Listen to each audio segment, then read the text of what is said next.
Thank you. Well, all right, everybody, what we need you to do is get up out your seat and bring the energy because it's time to start the Cassandra Show!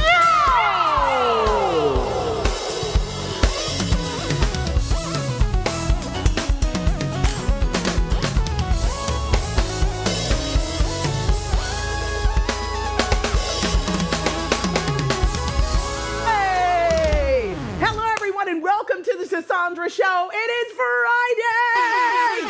Listen, come on in the room, family. It's a brand new day, and I hope you woke up feeling loved, covered, and just a little bit more satisfied than you were yesterday. But if not, don't worry. I've got something for your spirit. Y'all, I just released my brand new single. It's called So Satisfied. And listen, this one came from a very deep place.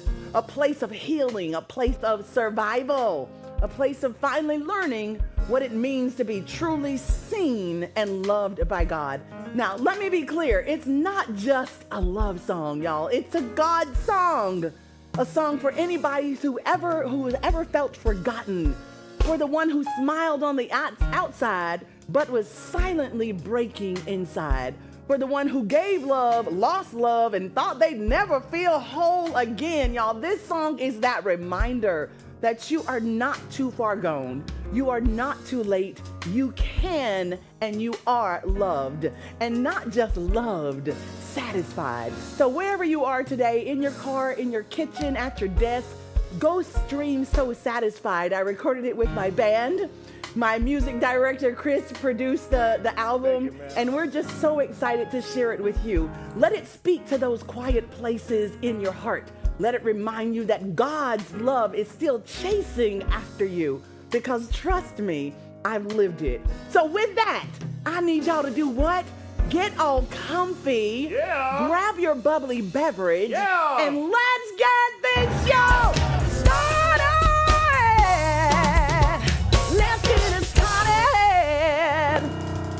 All right, so y'all, let's get into it. This isn't the news your grandma watch. This is We the People, where culture meets controversy and receipts always come first. So let's go. Here we go. This first story is something else, y'all. Florida's got a new sheriff, but he's sounding more like a warlord. So Brevard County Sheriff Wayne Ivey just threatened to unalive protesters at a live press conference over ICE policies. This is what he said. He said, "We will kill you graveyard dead," if they confront his deputies. Now, he didn't just stop there. He warned protesters that be bitten by dogs. They'd be bitten by dogs, dragged by cars, and left in hospital beds if they act out. Y'all check this craziness out.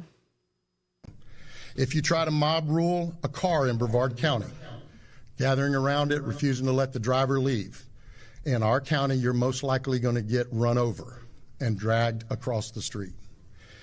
If you spit on us, you're going to the hospital and in jail.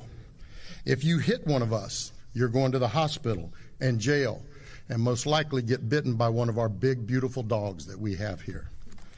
If you throw a brick, a firebomb, or point a gun at one of our deputies, we will be notifying your family where to collect your remains at. Oh, my God. I'm kind of speechless, y'all. I mean, what world are we living in now? Now, this sheriff down in Brevard County reminds me of the sheriff in Polk County, Sheriff, what is his name? Grady Judd. So they have this very interesting tactic of talking to people and how they will handle things. It sounds really like the old days back when they would tie people to cars, black people, and pull them and separate them, pull their parts. I mean, it was crazy. So why are you talking about hitting people with cars, dragging people with cars? It sounds like the 60s. Or even further back. Or even further back. Yeah. So anyway, let's see what the people have to say. Let's check out these comments about what the sheriff of Brevard County had to say. Lord have mercy. It's starting off strong. Russell Drake says, oh F him. Badge doesn't entitle anyone to make public threats. On top of that, his county, Brevard, ain't even in the top 10 largest in Florida. May not even be protests there. Out here acting like he a big-time sheriff when he needs to worry about why he's gasping for breath during an indoor press conference. The audacity to talk about running and catching someone. That's my boy right there. Ooh, okay, Mr. Drake. Yeah. Let's go on down to this next one. Says he needs to be fired, like right now. The next one, arrest him. That's a threat. Simple. The next one, if he said this to the public, imagine what he says to his officers behind closed doors. Ooh. Now let's go on over to this side and see what the people have to say about this sheriff in Brevard County. That's disgusting, Florida. You're the pits. You'd allow someone to be in power and have the gall to stand before cameras and say these things to citizens? How vile of a human are you? He knows their president is going to save them. All right, next one. These type of people should never have this type of authority. Where was this energy for those January 6th protesters, rioters? And last but not least, I'd love to see this man chase me 1 block without going into cardiac arrest. Now, that's what the people are saying directly about this kind of situation, this kind of what you call leadership. I don't even know if you call that leadership. Who threatens their own constituents? I don't know. Let's go on to this next story, y'all. All right. So, y'all, NFL star Antonio Brown is back in the headlines. And this time for a gun charge that could land him in prison. So a judge in Miami-Dade signed an arrest warrant charging him with attempted murder with a firearm after a chaotic celebrity boxing event in May. Now, allegedly, we call him AB, right? Yeah. Allegedly, AB fired a gun after the match in Little Haiti. Now, he's under house arrest with GPS monitoring and a $10,000 bond. So far, no victims have been named, and the details are tight. But if this sticks, AB's legacy could go from gridiron legend to felony record. Talk to me, all you sports fans out there. What we got to say about AB? Well, I mess with AB all day. Okay. You know I do. Claim him. But, it says he could go from NFL legend to having a felony record. There's a lot of space in between there. Yes. Innocent until... Right now, he's kind of hanging around somewhere a little below the middle. Okay. But that's my boy. And there was a video of this. I remember when it came out. I saw it on social media. You can't see a GUM. You can't see, but you hear. There's a lot of bystanders. They're leaving a celebrity boxing event, so there's fans, there's phones. So all of the footage is from people's phones. So somebody got the truth. Somebody got the truth, but I didn't see the truth. You didn't see it yet? Yeah, I didn't know he was on house arrest for this. Though, yes. All this time. I didn't know that either. I'm shocked. Yeah. But he's on house arrest. I mean, you only got to pay, what, 10% of your bond or whatever? So it was $10,000 and he got out for $1,000.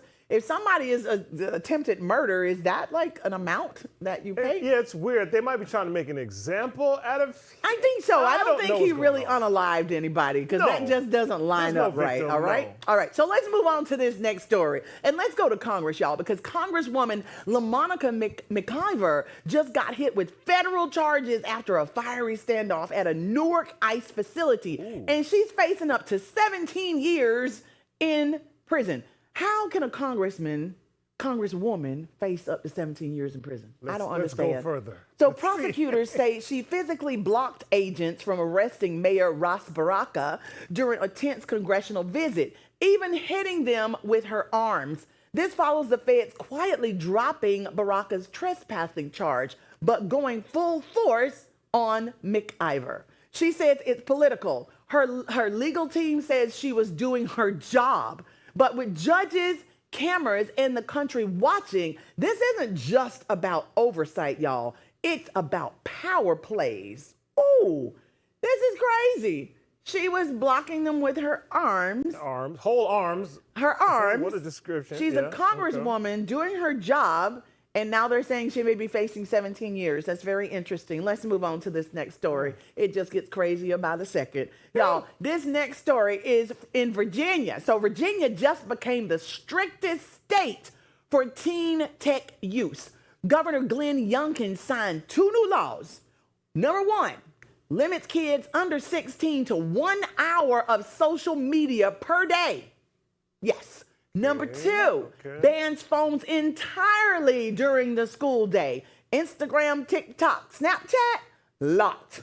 Tech companies now have to age verify and restrict access. Y'all, parents can grant more time, but experts say teens will find loopholes with VPNs, burner accounts, and fake IDs. I agree. Supporters say it's about mental health. Critics say it's government overreach. Either way, the scroll might finally be slowing down in the South.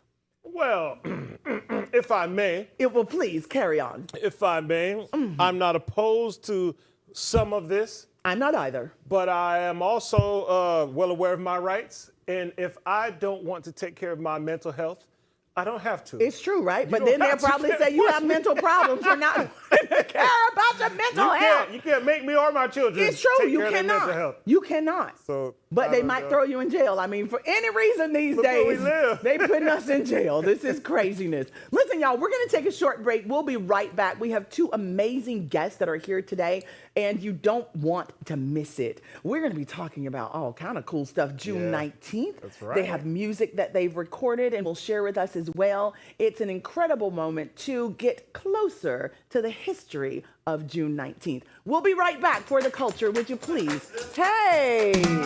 Hey!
Welcome back to the Sandra Show. Y'all, as we approach Juneteenth, a day to celebrate freedom, culture, and the power of community, we are thrilled to have 2 incredibly talented and passionate individuals with us today. Their work not only honors the rich legacy of Black culture, but also empowers others to express themselves through art, music, and education. Let's dive in and hear about their journey, their mission, and how they're making a difference in their communities. Please welcome the one and only Joyce Ward and Jacori Dopwell Hall. Woo! Hey, come on now. Hello,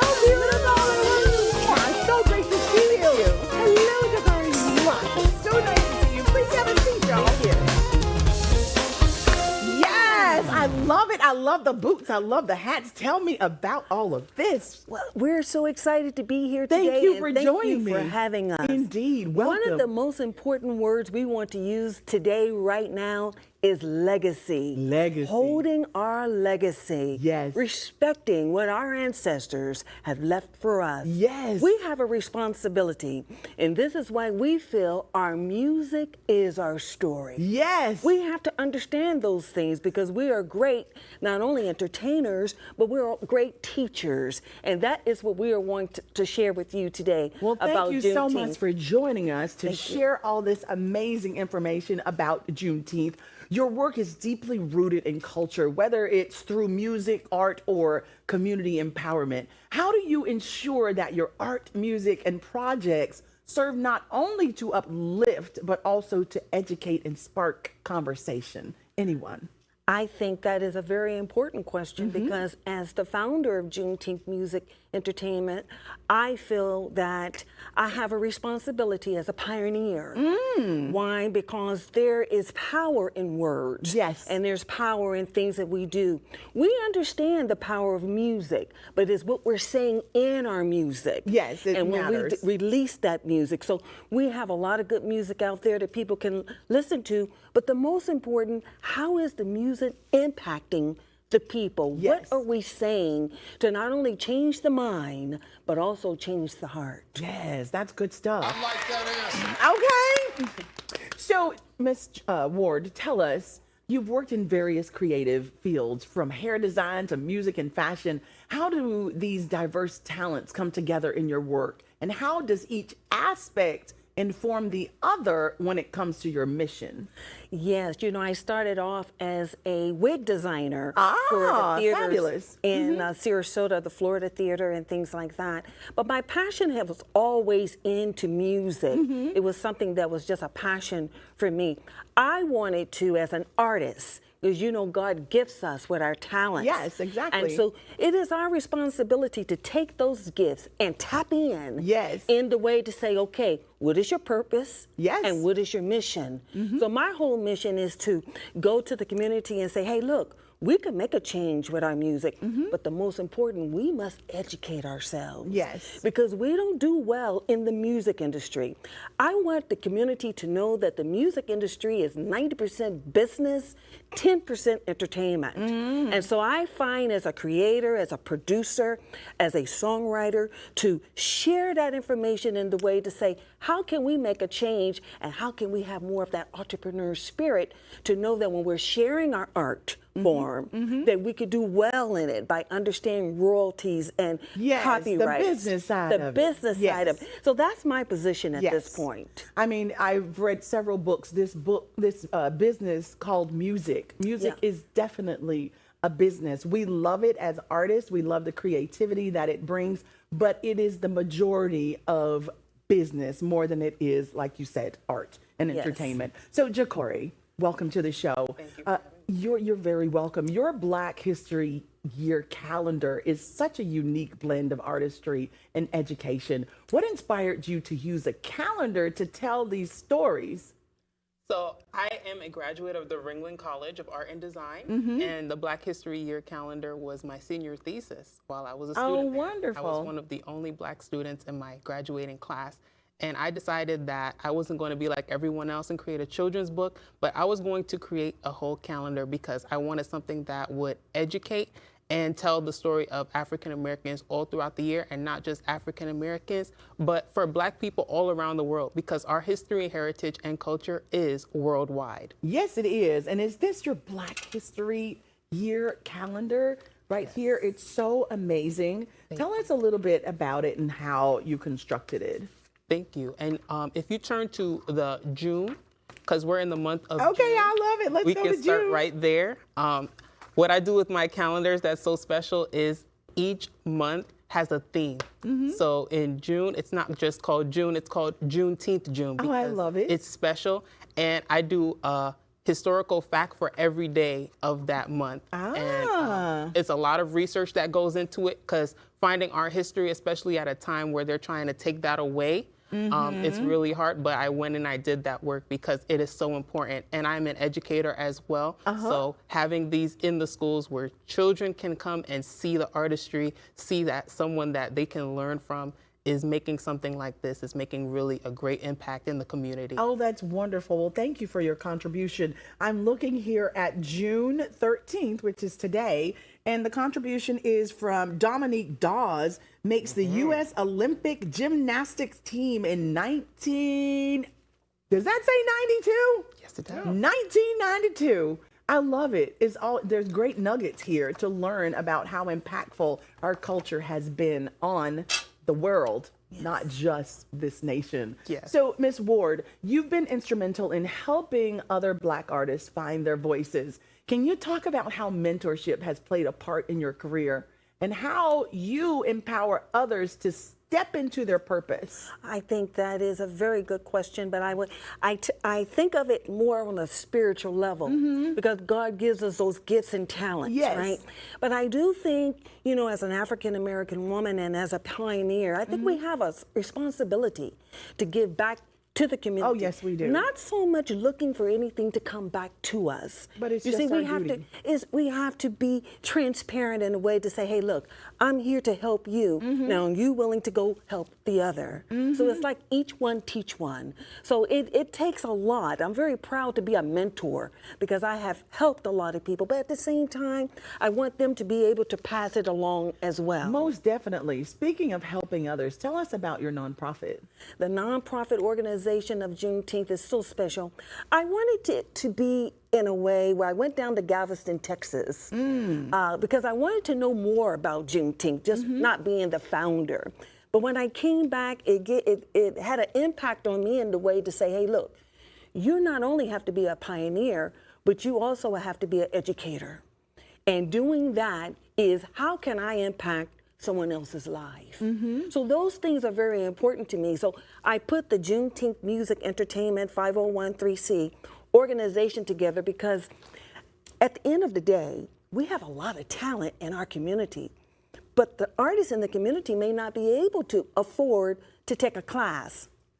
So with Juneteenth, that's what we do. We extend our love, we extend our kindness in the way to say, if you have the passion for music and you really want to do these things, come to us and we can work together with you to bring up your career and make things different for your life. Wow, that is so That's good. where my heart is. That's a beautiful place for your heart to be. Yes. It is now time for us to dim the lights and allow you to step into our spotlight. Okay. Would you please share with us some of the music that you have prepared based on June 19th? Yes. All right, ladies and gentlemen, please put your hands together for this amazing presentation. Thank you so much, Ms. Ward. Hey, hey, EOG is in my ear.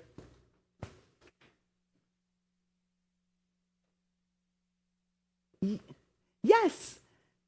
Thank you so much. We have our amazing artist here. We need the microphone. Is Kiana anywhere around? Tabernac.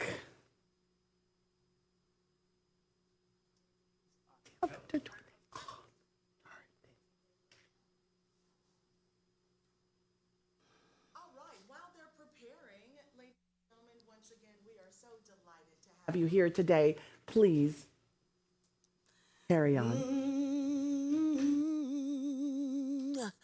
Rise up, people, rise up. Rise up, people, rise up. It's time to liberate your minds. Africa is still alive. Rise up, people, teach your children. Rise up, people, keep on going. It's time for us to liberate our minds.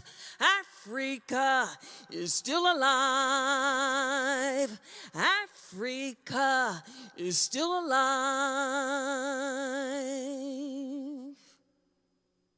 Yes, Africa Still alive. Thank you so much, Miss Ward. That was absolutely beautiful. Please tell us where we can find your music. You can find our music on all of the platforms, streaming platforms. Spotify, we just came out with Rise Up, People Rise Up.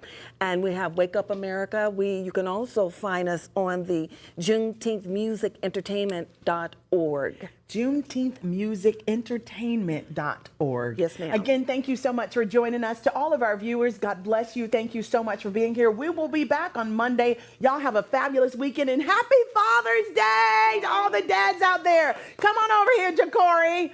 Listen, for the culture, go ahead and get us out of here. Thanks so much, sis. Happy Father's Day, everybody. So come on, let's just scan that QR code at the bottom of your screen because we've got so much more exclusive content for you right here only on the Sandra Show. First, thanks so much for tuning in and hanging out on the beautiful Omarosa set. And thanks for tuning in and checking out our amazing guests. So, until next time, we'll all be right here ready, waiting on you only on the Sandra Show!